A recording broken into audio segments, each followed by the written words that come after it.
여러분 반갑습니다. 우리가 에스라서 보고 있죠. 에스라서는 우리가 배경을 기억하지만 이스라엘이 이제 심판을 당해서 포로로 끌려갔어요. 그리고 70년이 지나고 하나님께서 고레스 왕을 통해서 이스라엘로 이제 돌아가게 하셨죠. 그래서 성전을 재건하게 하시는데요. 대적들이 방해함으로 이 16년 동안 공사가 중지되었습니다. 근데 이스라엘도 이때 이제 마음이 변질돼서 또 하나님의 사명을 뒤로 했죠. 그래서 하나님의 책망을 듣고 다시금 성전을 완공해서 봉헌식을 드리고 유월절을 회복을 했습니다. 그리고 60년이 또 지나고 또 이스라엘이 또다시 어떻게 보면 변질되었어요. 눈먼 제물을 바치고 흠 있는 제사를 드리면서도 결국에는 자기네들이 무엇을 잘못했느냐 하나님께 반문할 정도였습니다. 그래서 하나님이 이때 이제 에스라를 보내셔서 이 이스라엘의 회복을 이끌어 가시는 것이 이제 본문의 내용이지요. 에스라는 세 가지를 결심했습니다. 하나님 율법 연구하고 준행하고 가르치는 거. 이제 거기에 결국에는 이 이스라엘의 소망이 있다는 것을 본 것이에요. 자, 그렇게 이제 에스라가 백성들을 모아서 2차 귀한 자들을 모아서 이제 돌아갑니다. 비록 힘들고 어려운 길이었지만 금식하고 기도하고 하나님의 도우신 가운데 이제 잘 평안히 도착한 것까지 우리가 보았습니다. 자, 그런데 이제 오늘 본문을 보면 그렇게 에스라가 돌아왔어요. 돌아왔는데 돌아와서 보니 어떤 일이 일어나느냐. 오늘 아까 읽었던 본문 이제 1절 말씀 보면 이 일 후에, 그러니까 도착하고 보니까 방백들이 이 에스라에게 나와서 이스라엘 백성과 제사장들과 레위 사람들이 지금 어떠한 일을 하느냐, 이 땅 백성들, 그러니까 이 가나안 족속들, 이방인들에게서 떠나지 않고 이들과 가증한 일을 행한다는 거예요. 가증한 일이라는 것은요, 여기서 의미하는 것은 이들의 우상을 섬기고 이들과 함께 공존하면서 이들의 가치와 사상을 따른다는 거예요. 특별히 2절을 보면 그들의 딸을 맞이하여 아내와 며느리로 삼아서 이 거룩한 자속, 그러니까 하나님의 구별단 백성들이 섞이고 있다는 거예요. 섞이고 있다는 거예요. 그래서 방백들과 고관들이 이 죄에 더 으뜸이 되었다. 그러니까 이스라엘 지도자들이 지금 더 앞장서고 있다는 거예요. 이런 죄에 있어서. 그러니까 무슨 말입니까? 얼마나 지금 이스라엘이 타락하고 변질되었는지 이 보여주고 있는 내용이죠. 이것을 지금 에스라한테 이야기하고 있는 거예요. 그러니까 에스라가 돌아와서 보니 지금 끔찍한 일이 이스라엘 가운데 일어나고 있는 것이죠. 여러분, 우리가 잘 알고 있는 것처럼 하나님은 이 율법을 통해서 이스라엘에게 이방인들과의 결혼을 엄격하게 금하셨어요. 신명기의 내용을 보면 제가 띄워드릴게요. 내 하나님 여호와께서 그들을 내게 넘겨 내게 치게 하시리니 그때 너는 그들을 진멸할 것이라. 이 가나안 땅에 들어갈 때 얘기하는 거죠. 왜 하나님이 진멸하라고 하셨을까요?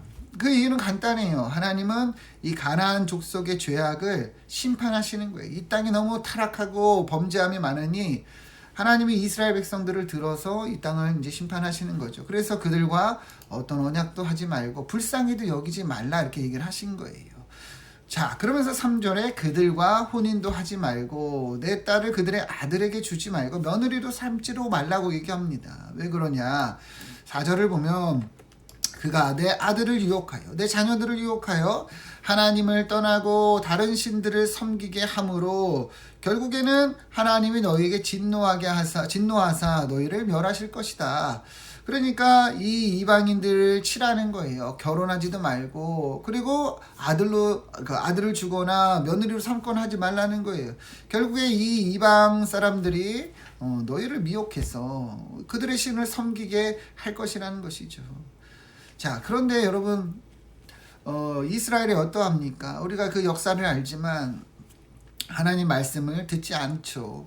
진멸하지도 않았고 함께 거주하고 심지어 결혼하고 결국에는 그렇게 우상 바알과 아세라를 섬기고 그랬다는 것이죠. 특히나 솔로몬 때를 보면요, 이게 더 극심해져 가요. 솔로몬은 왕이었음에도 불구하고 이방 여인들을, 이방 공주들을 아내로 삼는데요. 이게 열왕기상에 잘 나타나 있는데 내용이 많은데 제가 우리 같이 한번 좀 잘 읽어보면 좋겠습니다. 굉장히 중요한 내용들인데 자, 솔로몬 왕이 바로의 딸, 그러니까 애굽의 딸 외에 이방의 많은 여인들을 사랑했다.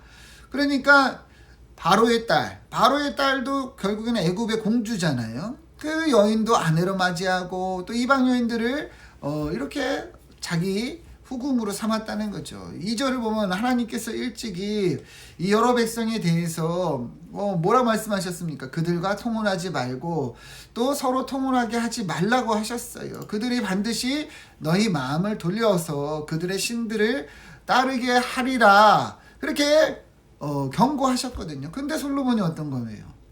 그들을 사랑했다는 거예요. 그 지혜가 많은 솔로몬도 이렇게 미련한 행동을 한 거죠. 그래서 3절을 보면요.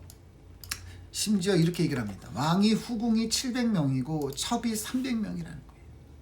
그의 여인들이 왕의 마음을 돌아서게 하였다. 이렇게 얘기를 하니 여러분 이 이방 여인들이요. 들어올 때 그냥 들어오지 않아요. 다 자기의 우상들을 가지고 들어옵니다. 그래서 거기서 신상을 만들고 그렇게 해서 결국에는 지금 이 솔로몬의 마음을 돌아서게 하였다. 그러니까 왕조차 그랬다면 이스라엘 전체 분위기는 안 봐도 알 수 있는 것이죠. 특히 4절부터 보면 솔로몬이 나이가 많을 때 그의 여인들이 그의 마음을 돌려 다른 신들을 따르게 했다는 거예요. 그러니까 솔로몬이 연약할 때 이 젊은 여인들이 그렇게 유혹하고 그래서 하나님 앞에서 온전하지 못하게 했다는 것이죠. 그래서 5절 보면 시돈 사람의 여신 아스다롯을 따르고 암몬 사람의 가증한 밀곰을 따랐다 이렇게 얘기해요.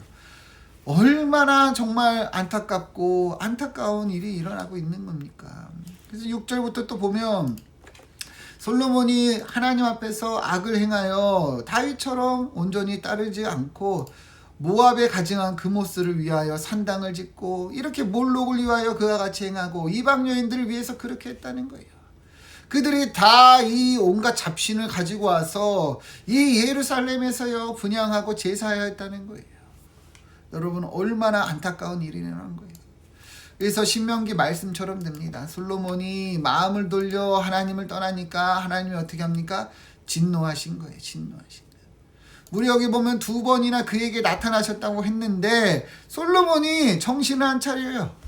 그래서 다른 신을 섬겨서 그래서 하나님이 진노하셨다는 것이죠. 그래서 11절을 보면 하나님이 솔로몬에게 말씀하십니다. 내게 이러한 일이 있었고 또 내가 내 언약과 내가 내게 명령한 법도를 지키지 아니하였으니 내가 반드시 이 나라를 너에게서 빼앗아 내 신하에게 주리라.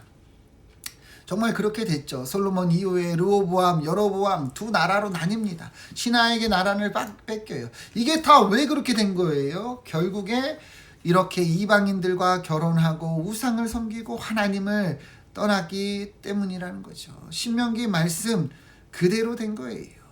하나님이 그렇게 심판하셨다는 것이죠. 그런데 여러분 잘 보세요. 그러한 이스라엘의 역사가 있어요. 그죠? 그러한 역사가 이스라엘 가운데 있는데 오늘 본문을 보면 또 그러고 있는 거예요. 또 그렇게 죄악을 짓고 있는 거예요. 한번 생각을 해보세요. 간신히 이제 그 심판을 받아서 포로로 끌려갔다가 이제 돌아왔어요. 간신히 성전을 완공하고 간신히 유월절을 회복하면서 하나님 앞에서 언약을 갱신했습니다. 근데 얼마 지나지 않아서 이스라엘이 어떤 거예요? 또 이러한 죄악을 짓고 있는 거예요. 이러한 가증스러운 짓을 또 행하고 있는 거. 얼마나 안타까운 일입니까? 그렇게 고난과 역경의 그러한 역사를 지났는데 또 이렇게 하나님 앞에 음란한 죄를 짓고 있다는 것이죠. 여러분 왜 이스라엘이 또 이러고 있을까요? 여러분 왜 이스라엘이 이렇게 또 안타까운 죄를 짓고 있을까요?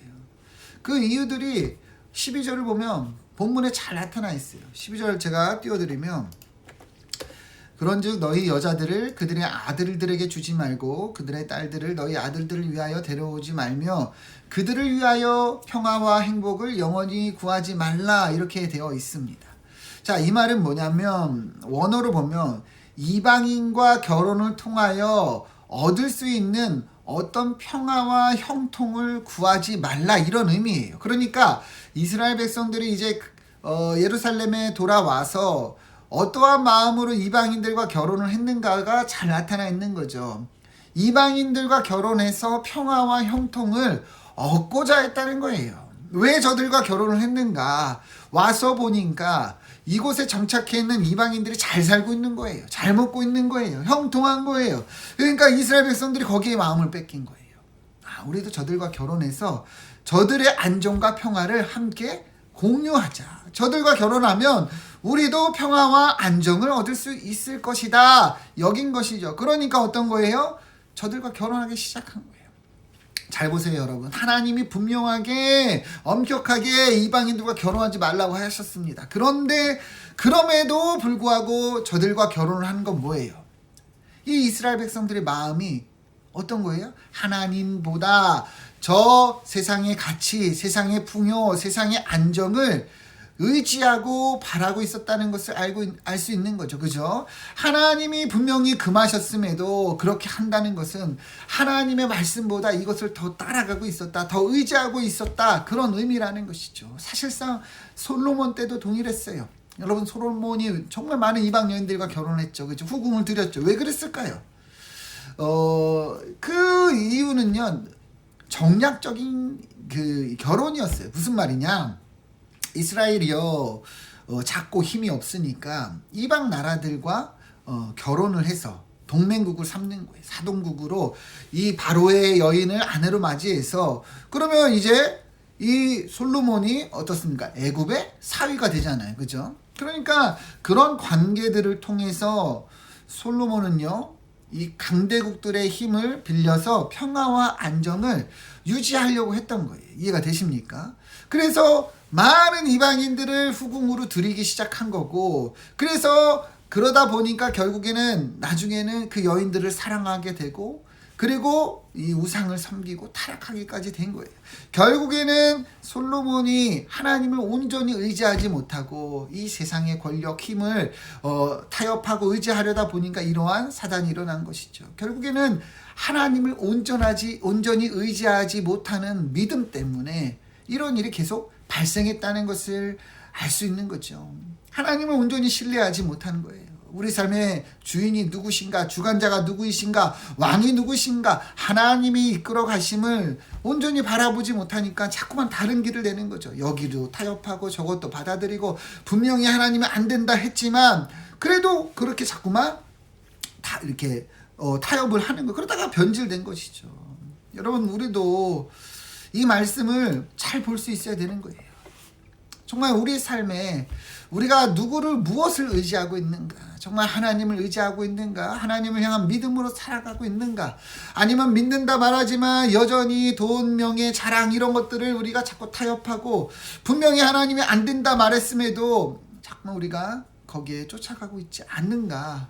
돌아볼 수 있어야 되는 것이죠. 사실 결혼 얘기가 나왔지만 오늘날 그 믿는 사람들의 이 결혼 풍속도를 보면 오늘 본문의 이스라엘과 결코 다르지가 않습니다. 많은 성도들이 결혼은 현실이라고 말해요. 현실이다. 무슨 말이냐? 결혼하는 데 있어서 이 현실의 이 가치와 기준이 중요하다는 거죠. 그래서 배우자를 찾거나 아니면 자녀들을 결혼시킬 때 믿음도 보지만 세상적인 스펙과 환경을 더 중요하게 여기는 경우들이 많다는 거예요. 그래서 믿음이 있어도 스펙이 안 좋으면, 집안, 학벌, 직장이 안 좋으면 결혼 안 시켜요. 결혼 안 해요. 근데 오히려 믿음이 없어도 집안, 학벌, 직장 다 좋으면 결혼시킨다는 거죠. 그게 뭐예요? 하나님보다 그것을 더 의지하는 것이죠. 하나님보다 그것을 더 중요하게 여기는 거예요. 수없이 제가 이 목회하면서 봤습니다. 교회 중직자들이 그렇게 결혼시켜요. 그것을 더 중요하게 여겨요. 그리고 잘 먹고 잘 살고 있다고 생각하고, 그러면서 믿음이 없고 교회도 안 나가는데 그 축복을 받았다고 말해요. 여러분, 너무 잘못된 거죠. 근데 너무 많다는 거예요. 여러분, 제가 오해하지 마세요. 이 말씀이요, 믿지 않는 사람들과 결혼하면 안 된다, 그러한 말은 아닙니다. 구약시대의 이방인들과 결혼하지 말라는 것이 이 신약시대의 믿지 않는 사람과 결혼하면 안 된다, 하나님이 그걸 범죄라고 얘기하는 건 아니에요. 다만 그 길이 어렵죠. 그죠? 기도해야 되는 길이고, 그리고 정말 힘든 길이에요. 그렇다고 우리가 믿음만 보고 세상적인 가치와 기준은 절대 보면 안 된다, 이런 말도 아니죠. 다 중요한 거예요. 그러나 진짜 중요한 것이 무엇이냐? 우리 마음에서 정말 우리가 중요하게 바라봐야 되는 것은 하나님을 향한 그 믿음, 하나님을 정말 의지하고 우리가 정말 하나님이 원하시는 그 길을 따라가고자 애를 쓰고 있는가, 그것을 볼 수 있어야 된다는 것이죠. 정말 하나님이 우리 삶에 하나님이 되셔야 된다는 거예요. 하나님의 자리에 자꾸 다른 가치들을 두고 우리가 타협하고 우리가 자꾸 그렇게 다른 길을 가면 결국 이스라엘 백성들과 다를 게 없다는 것이죠. 신명기 6장 4절 5절 우리가 너무 잘 아는 말씀이죠. 이스라엘아 들으라, 우리 하나님이 여호와는 오직 유일한 여호와시니 너는 마음을 다하고 뜻을 다하고 힘을 다하여 내 하나님 여호와를 사랑하라. 아멘. 여러분, 신명기 말씀에서 분명히 얘기합니다. 우리 하나님 여호와는 오직 유일한 여호와이십니다. 오직 유일한 여호와시다. 그러니까 다른 신이 있다는 거예요, 없다는 거예요? 없다는 거예요. 다른 신은 없어요, 여러분. 다른 신은 없어요. 그래서 뭐라고 얘기합니까? 너는 마음을 다하고 뜻을 다하고 힘을 다하여 내 하나님 여호와를 사랑하라 말씀하십니다. 그러니까 하나님만을 섬기고 하나님만을 따르고 하나님을 향한 믿음으로 살아가야 된다는 거예요. 여러분, 우리 삶이 그러하기를 축원드립니다. 하나님 외에는 다른 길이 없어요. 하나님이 하나님이시면 정말 우리가 하나님을 향한 믿음으로 살아가야 된다는 거죠. 자꾸 양다리를 거치고 다른 것에 마음을 두고 말로는 믿는다 하지만 어떨 때는 하나님보다 그것을 더 중요하게 여기고 우리가 그렇게 살면 안 된다는 거예요. 결국에 그게 타협하고 그 빈틈이 계속 그 빈틈 사이로 자꾸 물이 들어와서 결국에는 허물어진다는 거예요. 여러분, 하나님은 우리에게 지정의를 주셨어요. 지정의가 뭐냐? 느끼고 알고 깨닫고 그리고 행하게 한다는 것이죠. 다시 말하면 우리가 더 잘한다는 거예요. 내가 지금 하나님 앞에서 바르게 살고 있는가? 내가 지금 하나님 앞에서 온전히 살고 있는가? 우리 마음에 찔림이 있는가 없는가, 그걸 돌아보세요, 여러분. 그러면 딱 알아요. 내가 정말 하나님을 의지하고 살잖아요. 그러면 말씀의 자리 앞에 안 설 수가 없어요. 내가 정말 내 삶에 하나님이 하나님이시면 기도하지 않을 수가 없습니다, 여러분. 말씀과 기도가 없으면서 말로는 믿는다, 하나님 의지합니다, 이렇게 얘기하는 거는 어불성설이죠. 여러분, 찔리고 그리고 마음에 불편함이 있으면 이 속히 다잡으시고 하나님 앞에 바로 서기를 축원드립니다.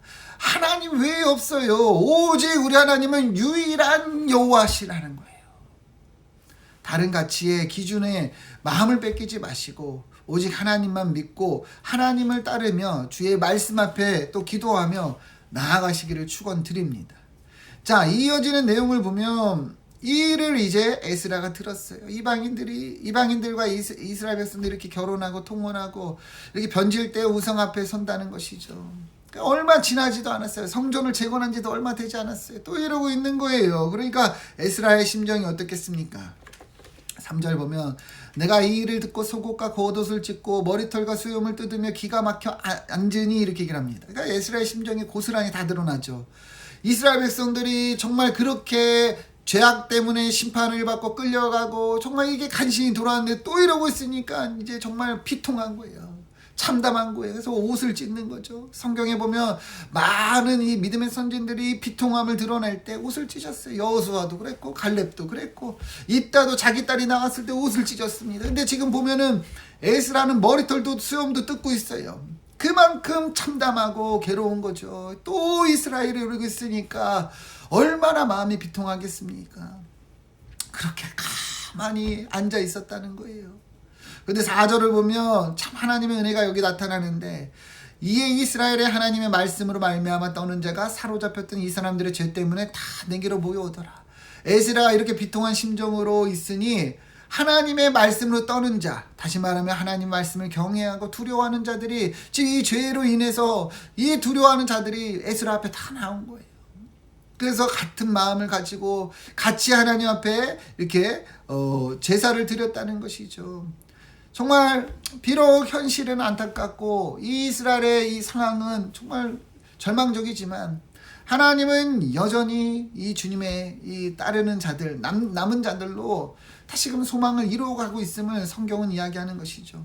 자, 그래서 5절 6절 이어지는 내용을 보면 에스라가 또 기도합니다. 제사를 드릴 때 근심 중에 또 옷을 찢고 무릎을 꿇고 이제 뭐라고 그래? 하나님을 향하여 손을 들으며 하나님 내가 부끄럽고 낯이 뜨거워서 감히 나의 하나님을 향하여 얼굴을 듣지 못하고 우리 죄악이 많아 정수리에 넘치고 우리 허물이 커서 하늘에 미치미이다. 이게 에스라의 심정이죠. 하나님 앞에서 너무 참담하고 수치스럽고 괴로운 거예요. 하나님 내가 고개를 못 들겠습니다. 우리 이스라엘의 죄악이 너무도 악하여 하나님 정말 차마 내가 말을 못하겠습니다. 여러분 에스라가 이렇게 비통한 심정으로 기도하고 있는 거예요. 여러분 이 에스라의 기도를 잘 보면 여러분 에스라가 어떻게 기도하느냐. 나의 하나님 내가 부끄럽고 낯이 뜨거워서 감히 나의 하나님을 향하여 얼굴을 듣지 못합니다. 그러니까 에스라 심정이 다 드러나 있죠. 근데 여기서 뭐라 그래요? 이는 우리 죄악이 많아 정수리에 넘치고 우리 허물이 커서 하늘에 미칩니다. 에스라가요 여러분 이들의 죄악을요 저들의 죄악 저 이스라엘 백성들의 죄악이라고 얘기하지 않고 우리의 죄악이라고 얘기하고 있어요. 이 말이 뭡니까? 에스라도 여기에 포함시키는 거예요. 자기 자신도 포함시켜서 하나님 우리 죄악 내 죄악이고 우리 공동체의 죄악이고 우리 이스라엘의 죄악이라는 거죠. 우리가 이렇게 잘못하고 우리가 이렇게 하나님 앞에 범죄하였습니다. 우리를 긍휼히 여겨달라고 우리를 용서해달라 이런 말이죠. 여러분 에스라가 왜 이렇게 기도할까요? 에스라의 마음이 진짜 그러했기 때문이에요. 그것 외에는 답이 없음을 한 거예요. 그러면서 7절부터 쭉 이어지는 내용을 보면 에스라는 하나님이 어떤 은혜를 주셨고 하나님이 어떤 구원을 주셨고 하나님 울타리를 주셨고 이런 내용을 다 기도합니다. 그러면서 그럼에도 불구하고 지금 우리가 이렇게 죄악을 저질렀으니 하나님 이 비통한 심정을 어떻게 나타내리까? 여러분 왜 에스라가 이렇게 기도할까요? 이 기도 외에는 답이 없다는 것을 알고 있는 거예요. 이 공동체가 자신을 찾아온 사람들과 함께 같이 이렇게 우리 모두가 함께 이 하나님 앞에 회개하고 나아가는 것 외에는 소망이 없음을 분명히 안 것이에요. 여러분 우리가 이것을 분명히 볼 수 있어야 됩니다. 중요한 것은 우리가 죄를 지을 수도 있고 또 죄를 지을 때도 있고 어느 누구나 하나님 앞에서 우리가 정말 다른 길을 가고 다른 마음을 품고 그리고 돌아설 때도 있어요. 그러나 중요한 것은 돌아서는 거예요. 용서를 구하고 회개하는 것입니다. 에스라가 지금 그걸 하고 있는 거죠. 공동체와 함께 같이 기도하는 거예요. 하나님 잘못했습니다. 용서해 주세요. 그거 외에 답이 없는 것을 안 것이죠. 여러분 우리도 똑같습니다. 우리 마음에 찔리고 우리 마음이 불편하고 하나님 앞에서 정말 낯이 들지 못할 때가 있죠. 그죠? 그때 여러분 더 멀어지고 더 모르는 척하는 것이 아니라 빨리 우리가 회개하고 돌아서야 한다는 거예요. 요한일서 1장 9절을 보면 만일 우리가 우리 죄를 자백하면 그는 미쁘시고 의로우사 우리 죄를 사하시며 우리를 모든 불의에서 깨끗하게 하실 거리라 분명히 말씀하고 있습니다. 그러니까 하나님이 우리의 죄를 용서해 주신다는 거예요. 우리가 자백하고 우리가 하나님의 용서를 구하면 주님이 그렇게 깨끗하게 하신다는 겁니다. 여러분 오늘 말씀을 보면서 우리도 이렇게 하나님 앞에서 자백하고 또 결단하며 나아가기를 소망합니다. 이스라엘 백성들이 또 죄를 짓고 이 정말 또 그 죄 앞에서 하나님 앞에서 정말 이렇게 악한 짓을 행하고 있습니다. 그러나 이스라엘은 다시금 기도하는 거예요. 하나님 우리를 용서해 주시고 우리를 긍휼히 여겨주시고 우리 이스라엘 백성들에게 소망을 허락하여 주옵소서. 여러분 우리도 그렇게 나아갈 때 하나님이 용서해 주시고 힘을 주실 줄 믿습니다. 우리도 이스라엘 백성들처럼 하나님 외에 다른 것을 의지하고 하나님보다 다른 것을 더 우리가 기대하고 바랐던 것들을 이 시간 다 우리가 내려놓고 기도하고 용서를 구하고 나아갑시다. 하나님께서 깨끗하게 하시고 또 우리에게 새 힘을 주실 줄 믿습니다. 여러분 이번 한 주도 그러한 은혜로 살기를 축원드립니다. 하나님 말씀 하나님 기도로 주님을 정말 믿음으로 그 신뢰함으로 나아가고 또 하나님 앞에서 겸비하고 자백하고 또 하나님의 은혜로 또 나아가는 우리 삶이 되기를 축원드립니다. 함께 기도하겠습니다.